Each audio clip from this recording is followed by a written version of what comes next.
next up we are going to put in our turbo map sensor, the fuel reg and the 1000cc injectors. Get them in, do a little bit of wiring, and we will move on to putting the rest of the radiator and that back in. And we should be able to set up a dump pipe today, and hopefully with a few other little changes we'll get it on the dyno by tonight.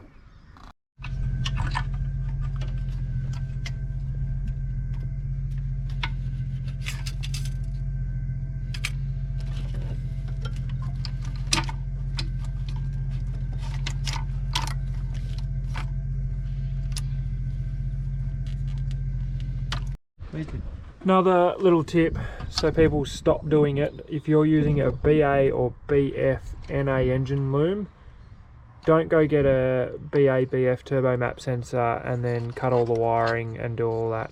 People are still doing this. Just get an FG turbo map sensor, Bosch one, with that part number if you can see it, and it plugs directly into a BA BF NA loom.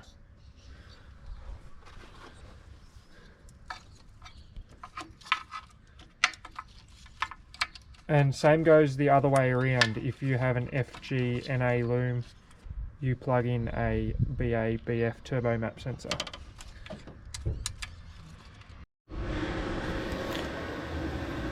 Righto, next thing is to do a bit of a dump pipe. We've just got bits of odds and ends, scrap stuff.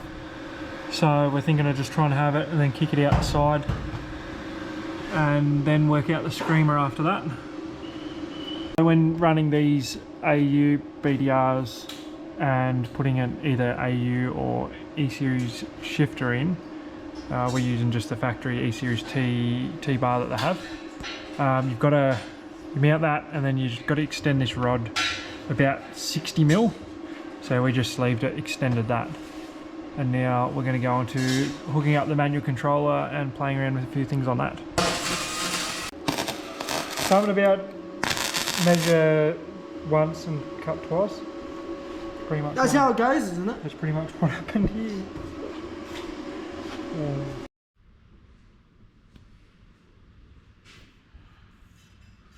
So we're just loading in the bass tune now. Set it up for E85 and the injectors with a FPV tune. So set it up, obviously manual to suit the manual controlled BDR.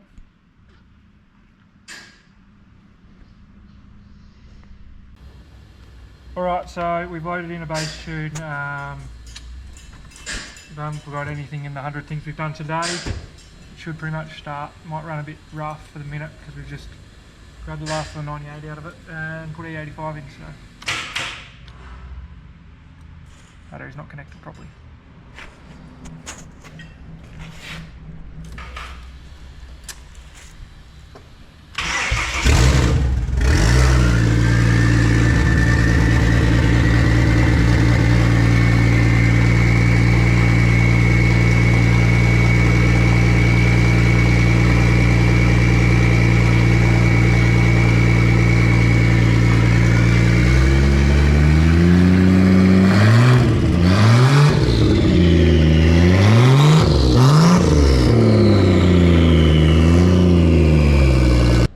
So now it's time to get into the tuning processes of this thing. We're going to throw a bit of boost at it, see what happens, see if there's any little things we've got to touch up.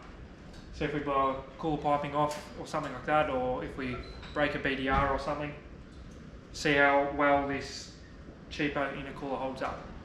So let's get into it.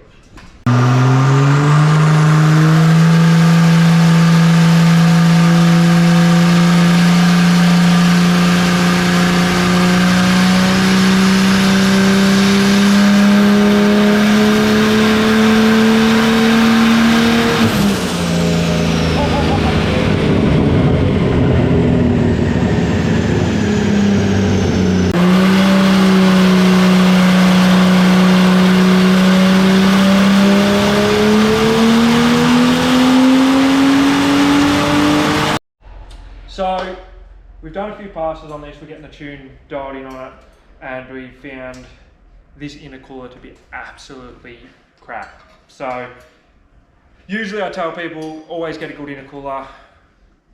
We're trying to do this on a budget, as you know. This cooler, literally the fins are falling off it as you touch it. So I know we still got a bit under 500 bucks in the budget. We're going to chuck another cooler on it. I do have a half decent ant intercooler here laying around. It's probably worth 400 bucks probably, being second hand. It's been beaten around a bit. Did make good power on my old FGs. We're gonna obviously take the price of that cooler off because it doesn't do anything. I think we said it was 150 bucks. Take that off. That still, I think, falls under the budget. Chuck a few other joiners on it, but we're seeing 65 to 70 degrees intake temps on the second run. You do one pass, second one you'll do it, and it's just intake temps are gone. That's with a big fan in front of it, let alone at the track. It's already soaking power, so we're going to rip this off, make some mounts quickly for this one, and show you some difference between a half decent intercooler compared to Chinesium even more.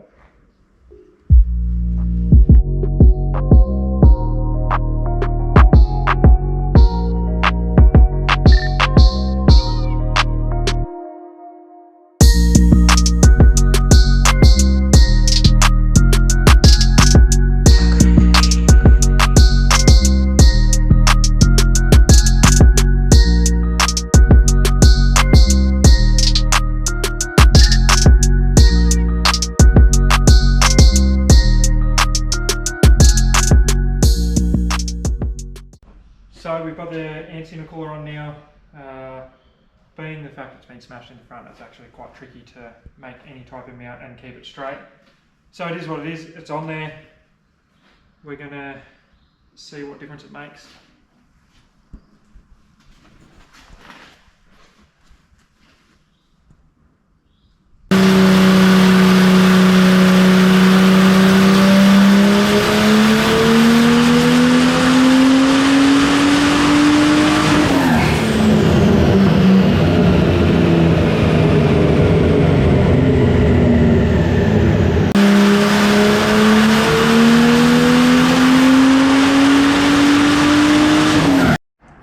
So, difference is with the old cooler in it, made 302 kilowatt, and when we chucked more boost in it, didn't make any more power. It was hating life. Intake temps were 65 degrees.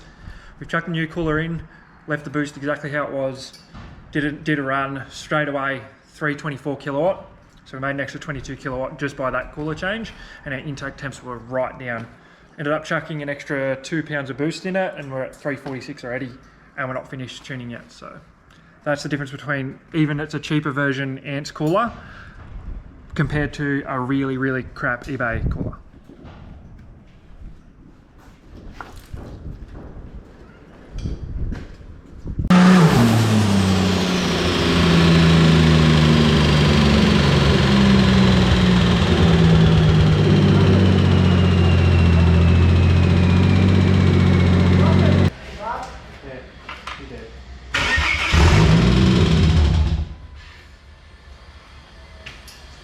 Alright, how long till race day? I think it's only a couple of days, isn't it? 3 days, and we're here. So, had a bit of a mishap on the dyno before you go blaming the tuner, because that's what most people do. This is a BA motor with 330,000 Ks, and we're pushing it way further than we should have. It's about 370 kilowatt we're at, and it nipped up a bearing.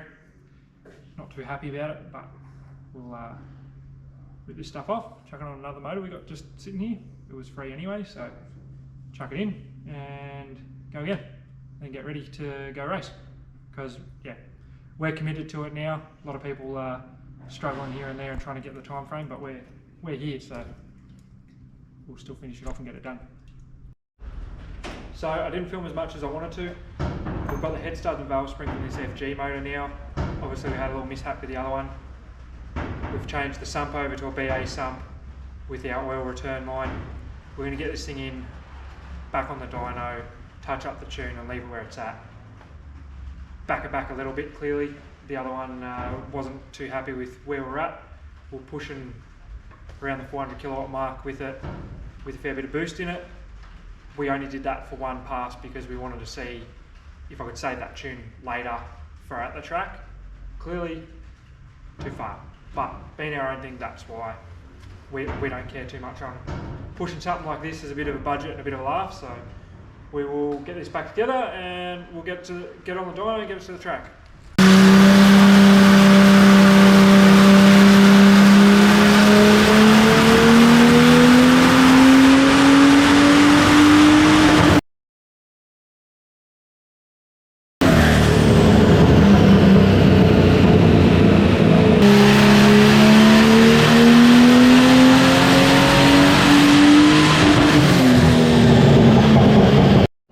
So we finished up with the new motor, the FG one. Sorted out the tune, just touched up a few little things. We've got a couple of tunes saved at the minute, 345 kilowatt, and we've got a 363 tune saved as well.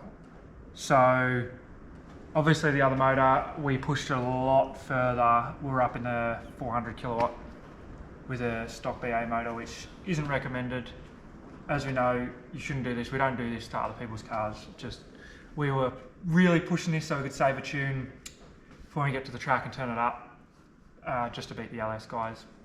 But apparently that motor was not happy with it. So this time around, we're gonna leave it at that. And if we want to turn it up at the track, we'll do that. See how we go.